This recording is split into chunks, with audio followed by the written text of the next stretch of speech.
சென்னை அண்ணா நகரில் வீட்டிற்குள் தூங்கிக் கொண்டிருந்த பெண்ணை சுத்தியலால் அடித்து கொலை செய்துள்ளார் அவரது காதலர். திருமணம் செய்யாமல் ஒரே வீட்டில் வாழ்ந்தவர்களுக்கிடையே ஏற்பட்ட பிரச்சனை என்ன?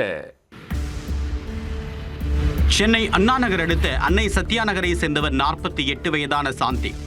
கணவரை இழந்த இவர் கடந்த 15 ஆண்டுகளுக்கு மேலாக ராஜேந்திரன் என்பவருடன் ஒரே வீட்டில் கணவன் மனைவி போல வாழ்ந்து வந்துள்ளார். வியாழக்கிழமை அன்று இரவு சாந்திக்கும் ராஜேந்திரனுக்கும் இடையே திடீர் என்று கடுமையான வாக்குவாதம் ஏற்பட்டுள்ளது. இந்த தகராறில் ராஜேந்திரனை சாந்தி அடித்ததாக கூறப்படுகிறது. இதனால் கடும் கோபமடைந்த ராஜேந்திரன் பழிவாங்க காத்திருந்துள்ளார். நள்ளிரவில் சாந்தி நன்றாக தூங்கிக் கொண்டிருந்த போது வீட்டில் இருந்த சுத்தியலை எடுத்து அவருடைய தலையில் கொடூரமாக அடித்திருக்கிறார். இதில் தலை உடைந்து ரத்தம் வெளியேற சம்பவ இடத்திலேயே சாந்தி பரிதாபமாக உயிரிழந்து விட்டார். கொலை செய்த அதிர்ச்சியிலிருந்து மீளாத ராஜேந்திரன் சாந்தியின் உடலுடன் இரவு முழுவதுமாக இருந்துள்ளார். விடிந்ததும் நேரடியாக அண்ணா நகர் காவல் நிலையத்திற்கு சென்று கொலை செய்ய பயன்படுத்திய சுத்தியலை ஒப்படைத்துவிட்டு சரணடைந்துள்ளார். இதை கேட்டு அதிர்ச்சியடைந்த அண்ணா நகர் காவல்துறையினர் உடனடியாக சம்பவ இடத்திற்கு சென்று சாந்தியின் உடலை மீட்டு அரசு மருத்துவமனைக்கு அனுப்பி வைத்தனர்.